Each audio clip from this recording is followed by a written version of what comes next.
അമീർ, ഉമ്മയ്ക്ക് എന്ത് പറ്റി? ആലംബന വിളക്ക് തേച്ചു, ഞാൻ വന്നു. എന്നെ കണ്ട് ഉമ്മ വീണു. പാവം. നിനക്ക് ബുദ്ധിയുണ്ടോ? ഉമ്മയുടെ മുമ്പിലാണോ പ്രത്യക്ഷപ്പെടുന്നത്? അയ്യോ, വെള്ളം. നീ മാറ്. ഉമ്മ, ഉമ്മ,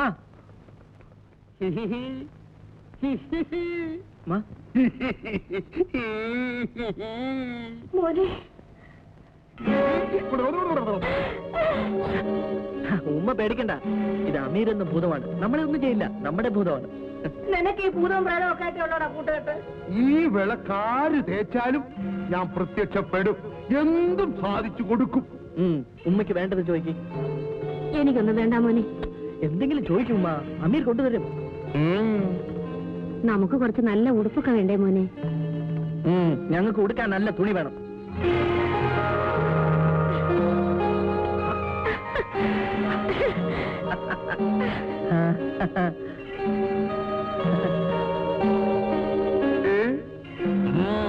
ആവശ്യമുള്ളതെടുത്ത് ധരിച്ചോളൂ.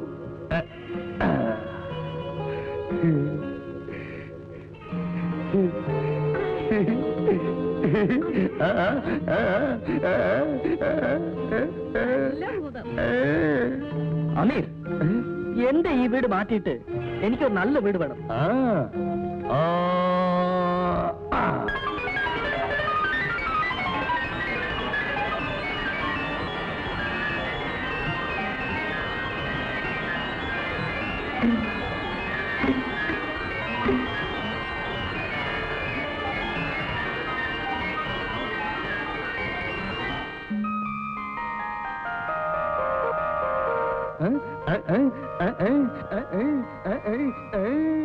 എടാ മോനെ, കൊള്ളവനോടാ നിന്റെ ഭൂതം. ഇപ്പൊ മനസ്സിലായോ ഞാൻ ആരാണെന്ന്? ഞാൻ ഒന്നിനും കൊള്ളാത്തവനാണെന്ന് എന്നെ ചീത്ത വിളിച്ചില്ലേ?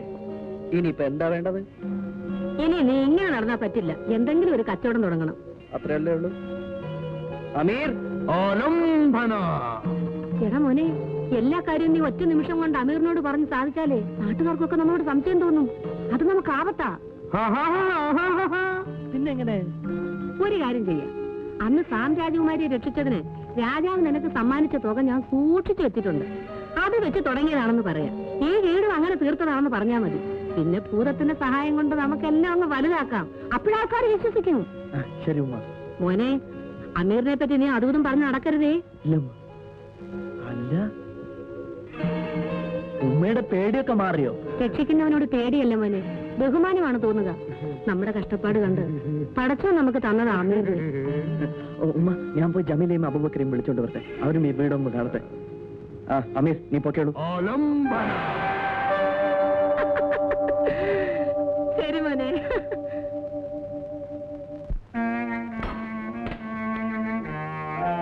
ഖമറുദ്ദീൻ ബാപ്പ, നീ ബാഗ്ദാദിലെ സേനാനായകനായതുകൊണ്ട് മാത്രം തൃപ്തിപ്പെട്ടു എന്നുണ്ടോ? ബാഗ്ദാദിലെ സിംഹാസനത്തിലൂടെ നീ അവകാശിയാവണം. ഞാനും അത് ആഗ്രഹിക്കുന്നു ബാപ്പ. അതിന് നീ റോഷൻ രാജകുമാരി വിവാഹം കഴിക്കും. രാജാവിന്റെ പ്രീതിയും വിശ്വാസവും നീ സമ്പാദിച്ചു കഴിഞ്ഞു. നീ രാജകുമാരിയുടെ സ്നേഹമാണ് നീ സമ്പാദിക്കേണ്ടത്. ഞാനതിന് ശ്രമിക്കുകയാണ്. പക്ഷേ എന്ത് പക്ഷേ? ഒന്നുമില്ല. ആദ്യമൊക്കെ രാജകുമാരി ചിലപ്പോൾ നിന്നോട് അടുപ്പം കാണിച്ചില്ല എന്ന് വരും. നീ രാജകുമാരിയുടെ സ്നേഹം പിടിച്ചു പറ്റുകയാണ് വേണ്ടത്.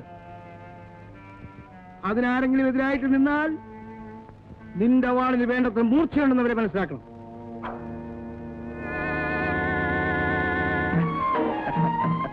ഇതാരുടെ വീടാ? ഞങ്ങളുടെ വീട്. നിങ്ങളുടെ വീടോ? എന്തായി പറയുന്നേ? എന്താ മോനെ, നമുക്ക് വീട് മാറിപ്പോയോ? ഇവിടെ എന്നാ ഇങ്ങനെ ഒരു വീടുണ്ടായത്? ഇത് വലിയ അതിശയമാണല്ലോ. ഒരു അതിശയമില്ല. അന്ന് ഞാൻ സാമ്രാജ്യകുമാരിയെ രക്ഷിച്ചതിന് രാജാവ് സമ്മാനമായി തന്ന പണം കൊണ്ട് ഈ വീട് മാറ്റി പണിയിച്ചു. എടാ അബൂബക്കറെ, എന്താ? ഞാനൊരു കച്ചവടം തുടങ്ങാൻ പോവാ. കടക്കാരുടെ കയ്യിൽ നിന്നും ബാപ്പയുടെ കട തിരിച്ചു വാങ്ങിച്ചു. ഒരു തുണിക്കട തുടങ്ങാം. അവിടെ നിനക്കും ഒരു ജോലി തരാം.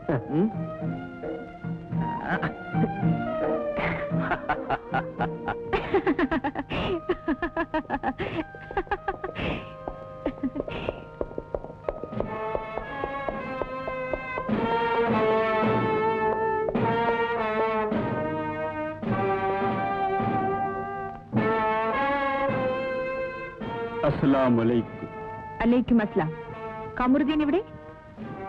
എന്നെ സേനാനായകനാക്കി നിയമിച്ചു. അറിഞ്ഞു.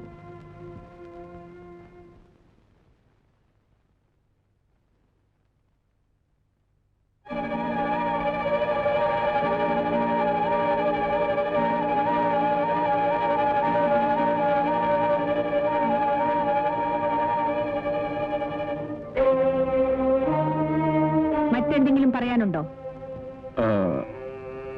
എന്തൊക്കെയോ പറയണമെന്ന് കരുതിയാണ് ഇവിടെ വന്നത്. ഇവിടെ വന്നപ്പോൾ എവിടെ എങ്ങനെ തുടങ്ങണമെന്ന് അറിയാതെ വിഷമിക്കുകയാണ്. മനസ്സിലായില്ല. കുമാരിയുടെ ഏതാജ്ഞയും അനുസരിക്കുന്നവനായിരിക്കും ഞാൻ.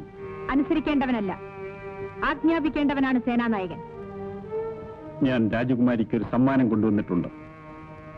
ഈ ബാഗ്ദാദ് രാജ്യത്തെക്കാളും വിലപ്പെട്ടതാണോ ആ സമ്മാനം? അല്ലെന്ന് നാം മനസ്സിലാക്കുന്നു. നിങ്ങൾക്ക് പോകാം. കമറുദ്ദീൻ, കുമാരി പറഞ്ഞത് കേട്ടില്ല. രാജകുമാരിക്ക് വിനോദത്തിനും വിശ്രമത്തിനുമുള്ള സ്ഥലമാണിത്.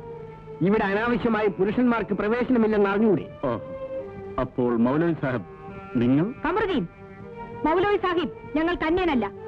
അദ്ദേഹം ഈ കൊട്ടാരത്തിലെ ഹക്കീമാണ്, പണ്ഡിതനാണ്. എന്നെയും എന്റെ ബാപ്പയും അറബ് അക്ഷരങ്ങളും അർത്ഥങ്ങളും പഠിപ്പിച്ചത് ഈ മഹാനാണ്. അദ്ദേഹമാണ് എന്റെ ബാപ്പയെ വളർത്തിയത്.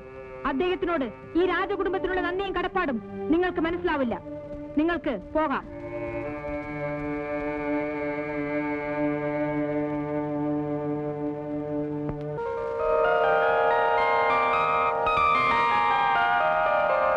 ഫാത്തിമ, നീ പുണ്യം ചെയ്തവളാടി. പടച്ചോന്റെ കൃപ കൊണ്ട് നീ യാചിച്ചതെല്ലാം നിറവേറും. തുന്നക്കാരൻ മുസ്തഫയുടെ പേര് നിന്റെ മോൻ നിലനിർത്തും. കണ്ട പിള്ളേരുമായിട്ട് തമ്മിൽ തല്ലി കണ്ടവാനം നടന്നിരുന്ന നമ്മുടെ പിള്ളേർക്ക് കുടുംബം നോക്കണമെന്നുള്ള വിചാരം പടച്ചോൻ തോന്നിച്ചല്ലോ. അത് മതി. അങ്ങനെ പറഞ്ഞോണ്ടിരുന്നാ പറ്റില്ല. കൈനീട്ടമായിട്ട് എന്തെങ്കിലും വാങ്ങിക്കും. അതെന്റെ കൈ കൊണ്ട് തന്നെ വേണോടാ മോനെ. അതെ. എന്നാ ഒരു കാര്യം ചെയ്യും, നമ്മുടെ ബീവിക്ക് ഒരു തട്ടത്തിന് തുണി കൊടുത്തു. അത് തന്നെ ഞാനും കരുതിയത്. ബാപ്പ ഉമ്മയ്ക്കില്ലേ വാങ്ങിക്കൊടുക്കൂ. അലാവുദ്ദീൻ, എനിക്കെന്താ തരിക? ജമീല, ഈ കട തുറന്നിട്ട് ആദ്യമായി നിനക്കാ ഒരു കുപ്പായം തുന്നാൻ പോകുന്നത്.